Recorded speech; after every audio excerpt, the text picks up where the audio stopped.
So we're going to start with the board self-assessment. This is a quote from Sarah G. The New Hampshire Center for Nonprofit Board Self-Assessment has made this annual task so much easier. Directors complete the survey online and the answers arrive very quickly afterwards, compiled, sorted, and defined. It is so much easier than the way we have been doing it. This is the first time we have used this free resource, and we know that we will be using it again next year. The best part was in reviewing the responses, they are compiled so it directs you to the right areas of strengths and weaknesses. Easy. So most people tell us this. So we're going to walk through it. I'm going to show you some samples in a bit. But why do a board self-assessment? Well, it's an indication of good governance that you check the strengths of your board. It reminds your individual board members of their personal and collective roles and responsibilities. It identifies gaps between current performance and ideal performance. The board holds itself and its members and its processes accountable. Board self-assessment can catalyze positive change at the board level, and it can strengthen the board chief executive relationship, and it can chart a course for improvement, refinement, and progress, and it leads to greater organizational impact. So who does the board self-assessment? Well, the center has been using this tool for 18 years. We have done more than 2,000 assessments in all 50 states. People from around the country and actually Puerto Rico and 4 other countries use our board self-assessment tool. It's listed on the National Council of Nonprofits website. In 22, we added the DEI module. Oops. Sorry about that. It is free for center members. We recommend that you have a champion, either your board chair or governance committee chair or other person to be the champion to lead the board self-assessment implementation at your organization. And your chief executive, we recommend that they support, review the results, and assist the board with their plan for board development.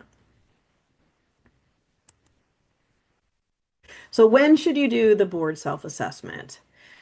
So we recommend that during the early stages of your organizational life cycle, you might do the board self-assessment when you're building your board to know what strengths you have and what you might want to recruit for. Doing it anytime there's confusion about the board versus staff roles and responsibilities. After there is a board or executive leadership change, or every 2 years. Most boards have some turnover on their board every 2 years or 3 years. So for best practice to get an update when you have changed your board over.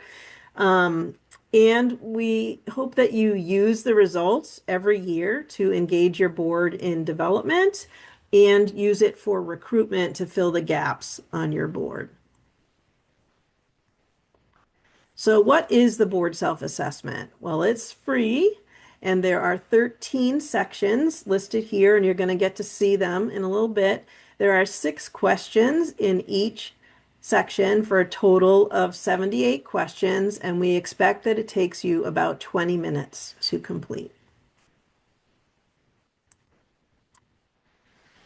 So we are going to go to the digital folder, which I said you will all have access to look at some of these tools. So here we go.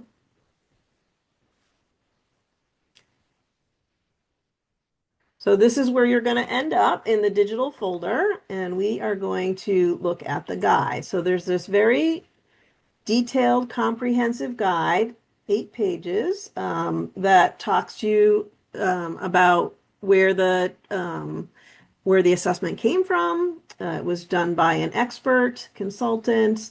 It has been revised. Like I said, we added the DEI section. It talks about how to use it. You can share this with your board, whoever your champion is, to help your board get on board with completing the self-assessment.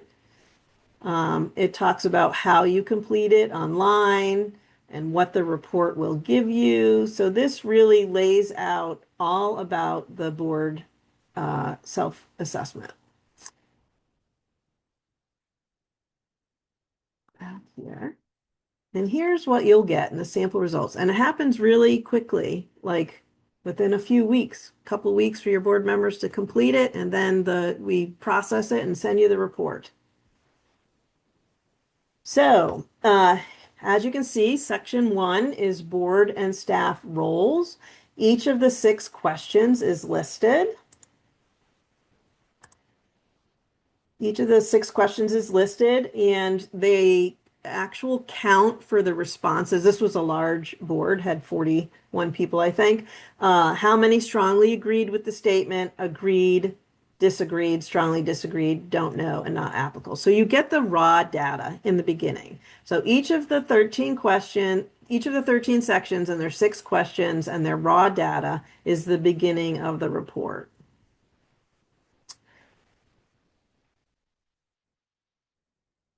Okay. Then after that, you get the section averages. So of the 6 questions under boards and staff roles and responsibilities, there were 84% said they agreed or strongly agreed, and 9.76% said they disagreed or strongly disagreed, and 4.8 didn't know, and 1.22 didn't was not applicable. So this is just a summary of each section of the 6 questions. Then after that, we get a list of the strengths of the board. So anything that is green is scores greater than 60%. So it's easy to see where you had 60% or more of your board that agreed or strongly agreed in this first column. And then it also has a second column which has the strongly agreed, just so you know how many were really thought this was working well for your organization. So more than 60%. So again, this has the 13 sections and the 6 questions. So you can see the green of everything that was a strength. They agreed or strongly agreed. And some things you're seeing here are not green. So there was less than 60%. After this whole section, we get to the problem areas. So this one is scores greater than 30% under the disagree or strongly disagree are in red to also point out some of the challenge areas. So again, each section with their 6 questions, and if it's greater than 30% or greater, it's in red to point that out. We also have the don't know and the not applicable here, and we're going to talk about that in a second. So you're seeing here the reds are the things that might be challenge areas that you want to address, to prioritize. After we get through the 13 sections, we then go a little bit deeper into the don't know answers. So this can indicate that people have, sorry, we have another person in the waiting room. So this can indicate that there needs to be more education with your board on what you do or don't do so that everybody at least is in the know. So it just highlights all of the things that people said they didn't know, and it is in the most people didn't know to the least people didn't know, if that's making sense. That's the way that it's organized. The next section is the NA. So this may or may not be true for your organization that something is not applicable. So on this sample, when a problem or conflict arises between board and staff, we move quickly and effectively to resolve it. So 2 people did not know, and then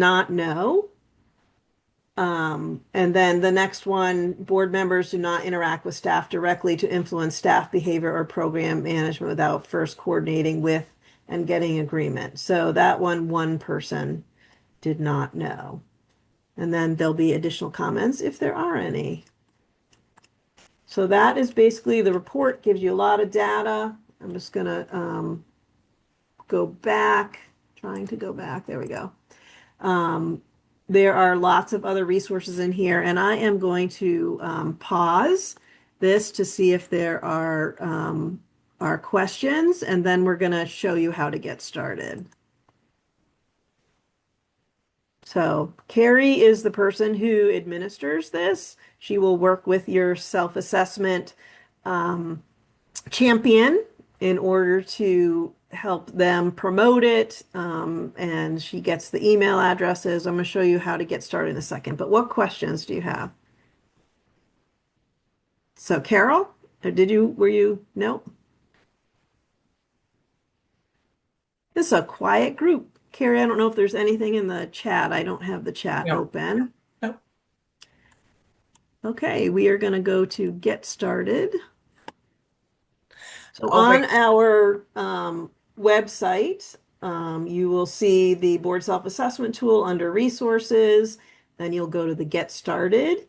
So there's basically three steps. So the first one is read the guidelines, review the questionnaire, and if you are ready to go, and you are a member, you'll skip to step 3. And if you're not a member, then we encourage you to be a member or consider it so that it's free. So step 2 is about membership. And step 3 is here you go. Once you have read the guidelines, you want to collect your board member contact information. We just need the emails, and you will submit your information. It's just in a SurveyMonkey form. Carrie is the one who gets it, and then she will administer the survey to your team. Usually people have about 2 weeks, I think, Carrie, and we need like a couple of days notice in order to launch the survey, just to make sure that we have the resources to launch the survey. So I don't know, Carrie, if there's anything you want to add or if people have questions that we can address. The 2 week time frame can definitely be extended. It typically ends up being extended.